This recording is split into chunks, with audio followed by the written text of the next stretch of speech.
Success. We've got a book review and its author coming up next. Landed for Success. Stay tuned.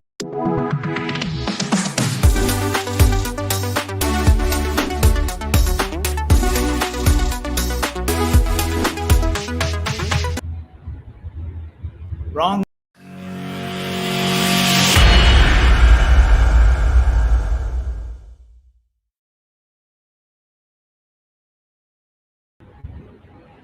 That was the wrong one too. And that's what happens when you're in the wrong place at the wrong time.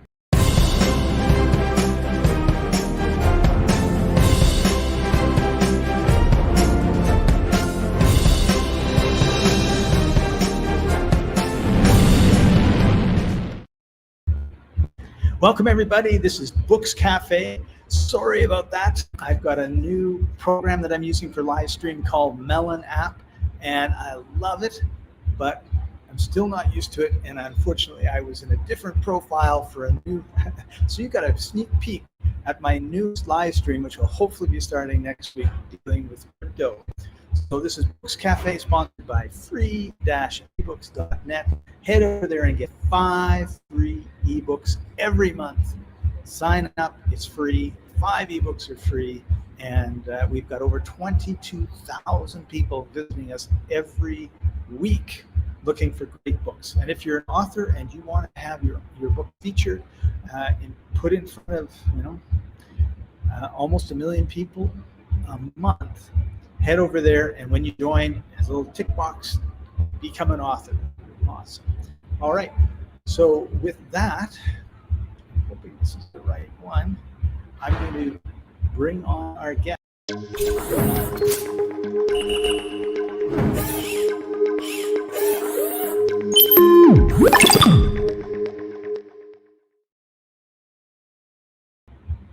Yes, our guest is a famous author from Toronto, Ontario, Canada. He's written a number of books. I've known him for ages. He's a wonderful entrepreneur, wonderful author, wonderful person, great dad, almost said mom, great dad and husband. And welcome to the show, Gordon. How are you doing today? I am doing well. Thank you so much, Scott. It looks like you're having loads and loads of fun there. I am. I'm in Panama City, Panama I'm in Panama for the month, and that's why I got this hat. I have this thing where everywhere I go, I lose stuff. And wow. So I lost my baseball cap. It was my favorite. And then I lost a second baseball cap. I was out of hats. And of course, when you're in the tropics, you don't want to be in the sun with nothing on your head. So I thought this is the perfect opportunity. I always wanted to get a Panama hat. There you go. Panama, instead of Panama Jack, it's Panama Scott. That's right, Panama Scott. So, Gordon, for those of our listeners and watchers who don't know who you are, how about giving us just a little background on your life? Absolutely. Well, Scott, first of all, thank you so much for the opportunity to be here. And I remember being in Panama many years ago, the rainforest, the Panama Canal, on the boat, and I'm so jealous. Like the background that you have right now, you can see right here. You mentioned about me being a dad. Well, this is my I don't even know what the word is, Scott. It's my new life. My baby grandchildren. So even my office here has been turned into every now and then a space for my baby grandchildren. So a little bit about myself, Scott. Landed for Success is the reason why we created this book, because my story is pretty simple. I'm an immigrant kid from Hong Kong. My parents moved to Canada when I was pretty young. And so my business partner, Jay, and I, who's also an immigrant as well, we thought, why not put together a series of stories, right? Stories from immigrants, some of the challenges and struggles that they went through, and how they survive and thrive. And as you can appreciate, how many of us have maybe sat at the dinner table and we had our, parents or grandparents or an uncle, and somebody tells us, if you think you had a rough or tough, you should have seen, when we first, moved to a new country, and my dad, for example, Scott, would always say, if you just knew when we came here, I had 50 cents in my pocket, I had an apple, and I had to take down 3 to 4 jobs just to make ends meet for the family. And so that's the reason why we started the book. And my background really is, it's always been an entrepreneur all my life. And I know what it's like, right? To struggle, to have money, not have money. And so I've always been inspired by other people's stories. And we thought, well, why not? Let's put together a series of authors who can also share their stories and help others land for success.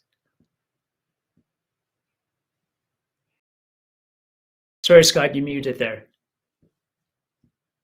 I never remember to unmute. Tell us one of your favorite stories, Gordon. It can be in the book or outside the book.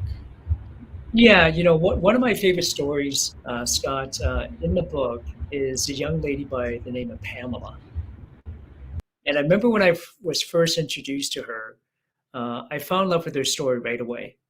She was a single mom, raising 2 little girls on her own, I believe around 3 or 5 at the time. I could be wrong with the ages, but very young. And her ex walked out on them, took the matrimonial home, took a business they had together, and she had $110 in her pocket. So, man, I'm a dad, right, with 2 girls and a baby granddaughter. If that was my daughter's ex, everyone talks about the word forgiveness a lot, don't they? I'd be looking for a baseball bat. That would probably been my reaction. But she didn't give up. She didn't give in, and she was able. I don't want to give away her story. She was able to turn it all around. Single mom, start a business. Today has a nice business, thriving business, and a nice home to live in. So how do you survive and thrive through circumstance like that? Yeah, and once you get to the other side, would you say that those are character building moments? Wow. Character building, absolutely. Sometimes I think when you're in the middle of it, right, it's hair raising experience. And when you're in a terrible situation and somebody says, "Hey, it's going to get better," can anyone remember a time when somebody said that to you? You're like, "Come on, buddy!" Yeah, Like, I was ready to clock. I mean, how's it going to get better? Not the right thing to say. Not the right, yeah. Even though it's true.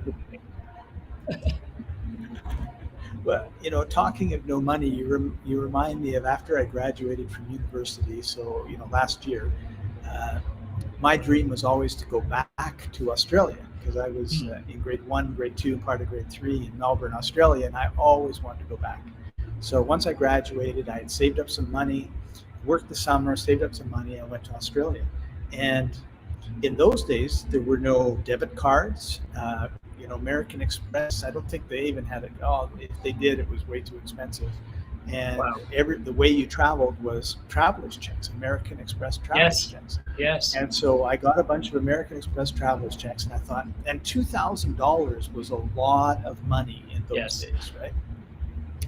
So I had $2,000. I took it out of the bank, gave it to my parents, and I said, okay, when I get to Australia, I'm going to go open a bank account. Just imagine nowadays, the 23-year-old Canadian going to Sydney, Australia, walking in with his passport and opening a bank account, no questions asked. Things have changed so much in a couple of generations, but that's what I did. I walked in, I opened a bank account, I got all the numbers, I called home, talked to my parents and said, here are the numbers, here's the bank, here's all the information, send my money. And they said, okay, tomorrow we'll do that. And I thought, well, it's going to take 2 weeks to get there because that's what everybody said. And I thought, well, I'm going to go up to the Barrier Reef and come back down. It'll take 2 weeks. So when I arrived in Sydney after 2 weeks, it was Friday afternoon. Okay, banks, they close at 3 or 4 o'clock, right? So I go in at 1 o'clock. Here's my bank book. They look in it, no money. Wow. So I call my folks. Wow, we sent it as soon as you told us. We sent it. Okay. And then I went back at 2 o'clock, no money. I went back at 3 o'clock, no money. I had $10 in my wallet. Wow. And I thought, wow, what am I going to do? So I went back at 3:30, closed at 4, no money. Ah, so I don't know what I'm going to do. I knew if I could get to Melbourne, which was a 5-hour drive, and I don't know how much the bus was now that I think about it. I had friends there that said, when you come to Melbourne, stay with us until you get settled. No problem, right? So I wander around downtown Sydney and I see this little travel shop, and he's got this big travel overland, India to England. And I thought, oh, that looks interesting. And in those days, they had these big trucks with tents and everything else, and you would pile on in, and they would drive you from India to Pakistan to Iran to Iraq to Afghanistan and through Europe to London. I don't think it runs anymore because you can't do it, I don't think, without getting blown up. So anyway, I went in and I talked to the guy and actually tell me about this thing. And he was, of course, I have an English, I have a Canadian accent. They have an Australian accent. I love hearing their accent. They love hearing my accent. So it's like blah, blah, blah, blah.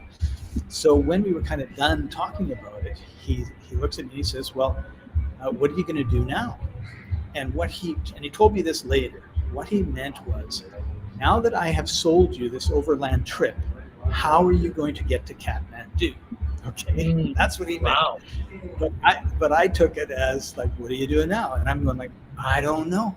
I gotta get to Melbourne somehow, and I only got $10 in my pocket. And he looked at me like I hit him over the head with a baseball bat.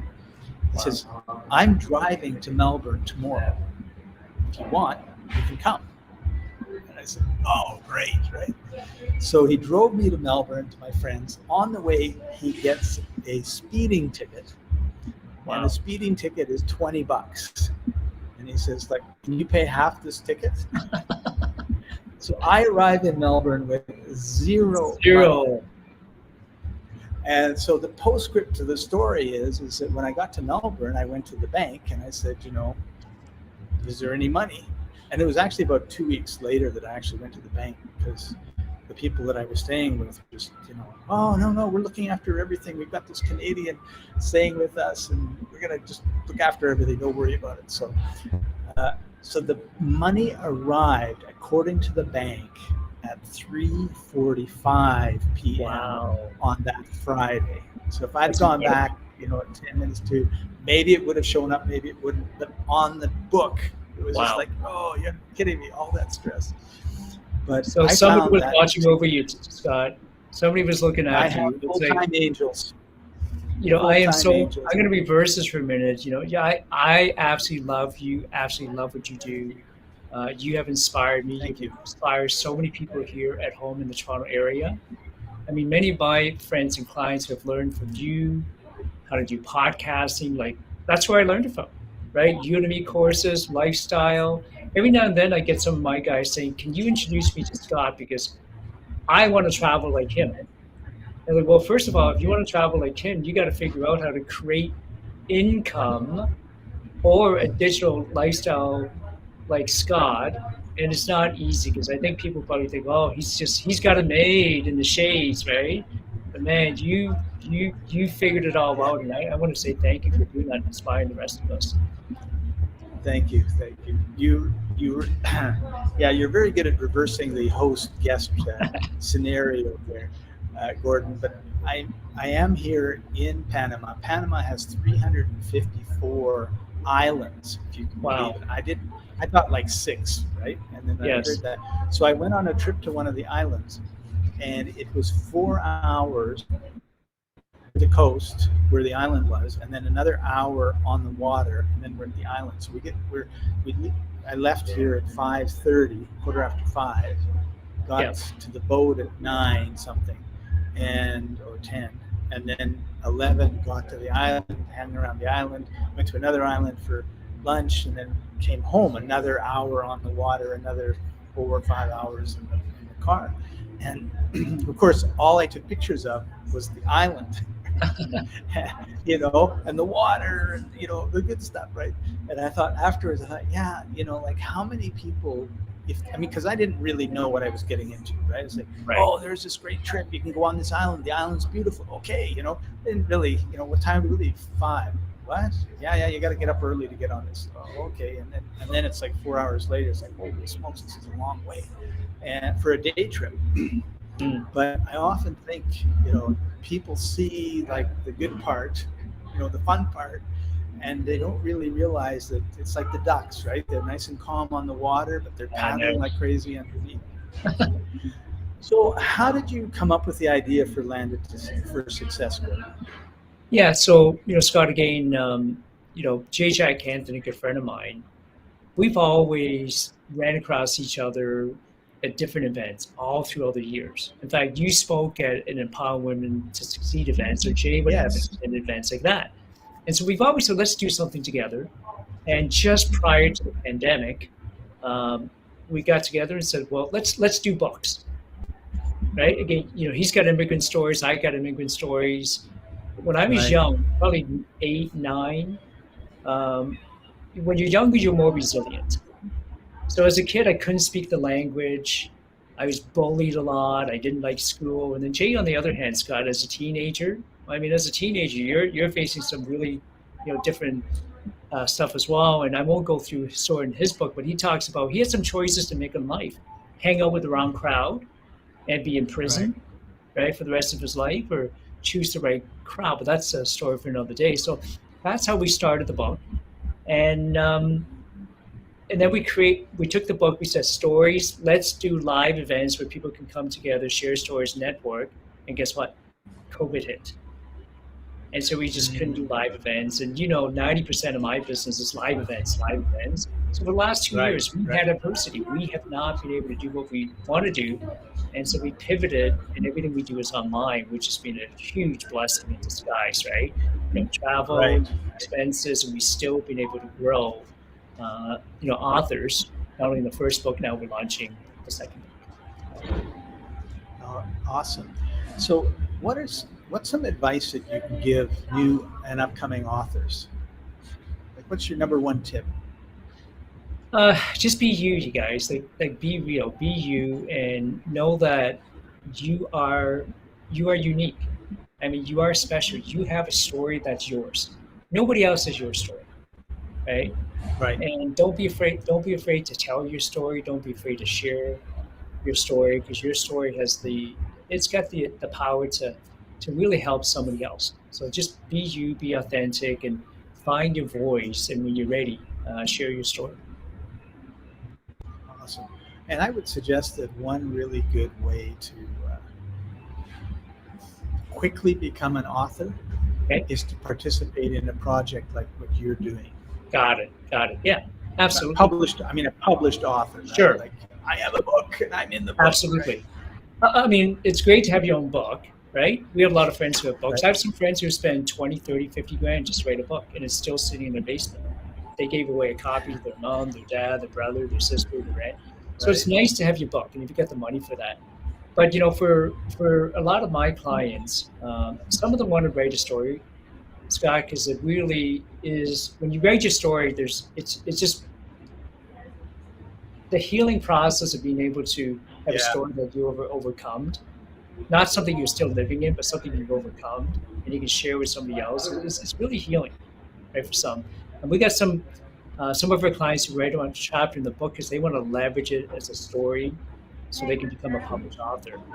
And so instead of spending 10, 20, 30,000 to write a book, it's funny, Scott, I just got a call from someone wanting me to interview them. Guess how much they charge to be in their book? It starts at $80,000, and the highest price tag was $250,000. I was shocked, right? So I thought, and I'm afraid to ask someone for $1,200 with everything we give them to help them write a chapter in the book and promote it. But what's easy for our authors, Scott, is we work with them to write 1,000-word draft, and that's it. It's just a rough draft, and they're done. And it goes to our editor, and our editor works the magic. And then some of our authors, they'll record it, get it transcribed, and then our author will write it. And if they're really stuck, we give them a ghostwriter. and their stories done. We have some authors now that have come back and they've done 3, 4, 5, 6 books with us. Nice. That's awesome. So one of the things that I'm discovering about the writing industry is you don't necessarily have to write. You have to have the idea Yes. and then flesh it out or put the bones on it and then let somebody else flesh it out.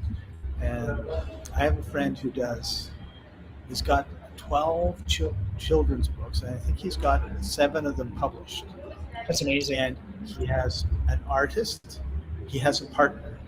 2 of them talk about what the book is going to be about, blah, blah, blah, blah, blah. Yes. Then they have a writer, they tell the writer writes it. I mean, and it's a children's book, so I mean, it's not like it's 1,000 words in the whole book. Right. It's but it's like 3 or 4 lines and a picture of something, and then 3 or 4 lines and a picture of something. Yes.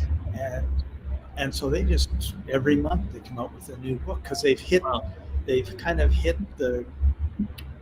It's like when you're running and you hit that point where all of a sudden you're just floating instead of running. Yeah, right? yeah. They're just off to the races, so to speak, right? They're just off. Teams. We're just going, right? There's the finish line, and we're just going. Yeah. And so that's what happens. They get together, they have this idea, they think about the ideas a little bit, then they give it to the writer, they give it to the artist, the 2 of them do their thing, and they give the feedback, and then the book is printed. Wow, I would love to pick their brain, Scott. I have a children's book that's on the shelf, and it's about a young boy with autism. Oh. It's such a beautiful story. I actually didn't write it. My daughter wrote it when she was in school. And so I'm working with her right now to look at how do we publish this young boy with autism. And, for families with kids with autism, talks about bullying. It would be talks about huge. bullying, talks about acceptance.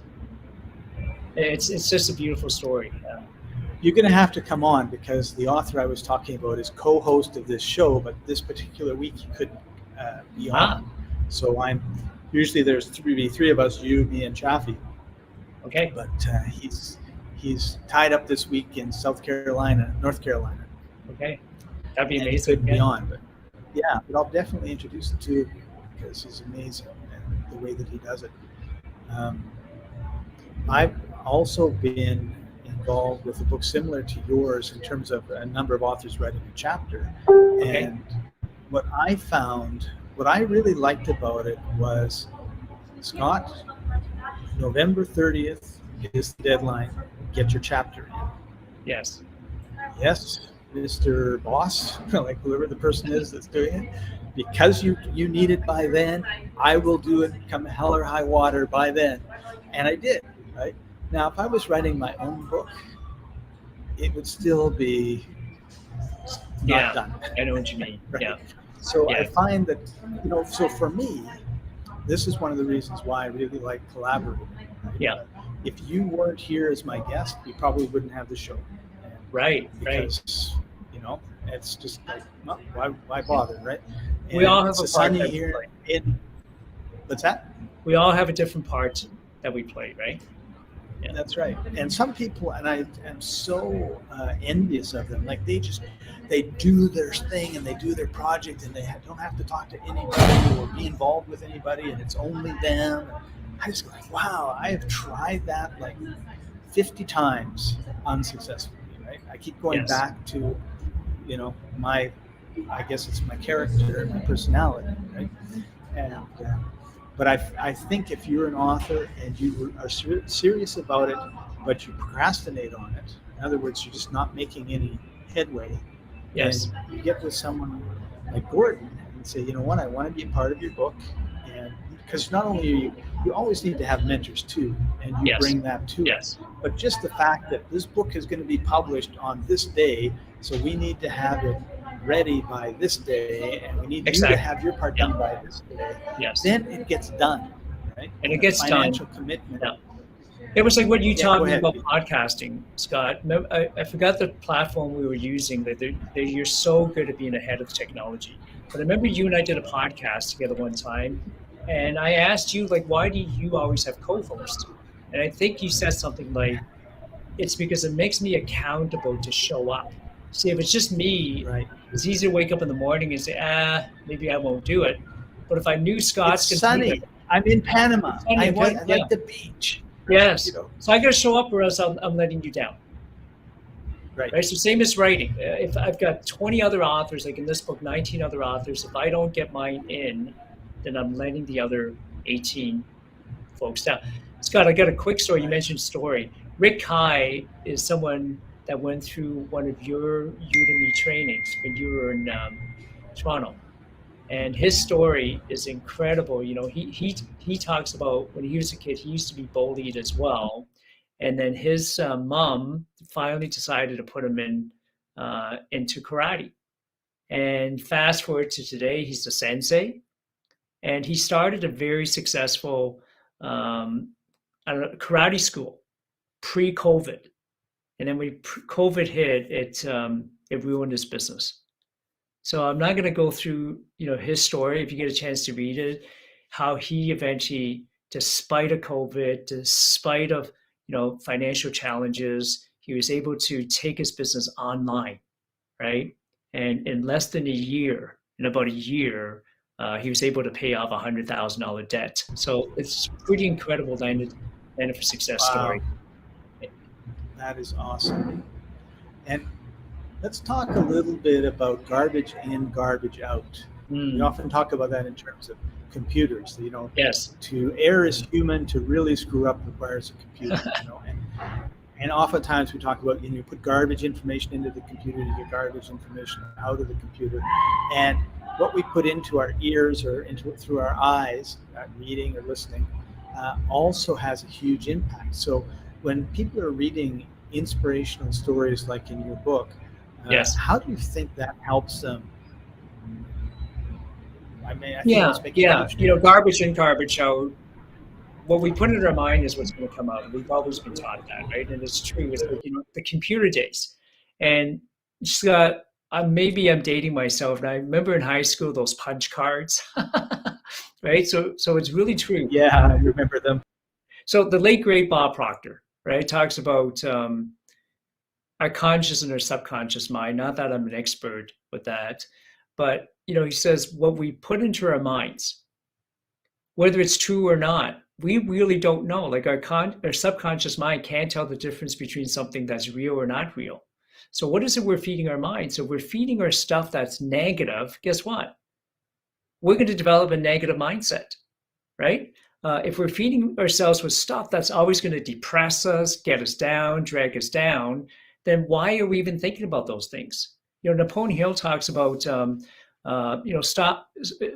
Thoughts are things. What are you thinking about? And thinking things to results. Or Zig Ziglar says you are always going to move towards the thing that you think about. Or too many people think about the things that they don't want, right, versus the things they do want. Now, when we work with an author, again, we want to make sure that the story that they're going to share is something that they've actually experienced, but they've already survived those experiences. So they're not bringing a story, right, where you're like, oh man, that person is still so mad and angry at that situation. No, they've overcome it. They've already overcame that situation. As tough as it is, they've been able to survive, thrive, and then that story, as you read the author's story, we want you to be able to find in one of their stories your story, right? Your landed for success story. And if you haven't found it yet, I really believe that one of these stories that you're going to read will help you find that.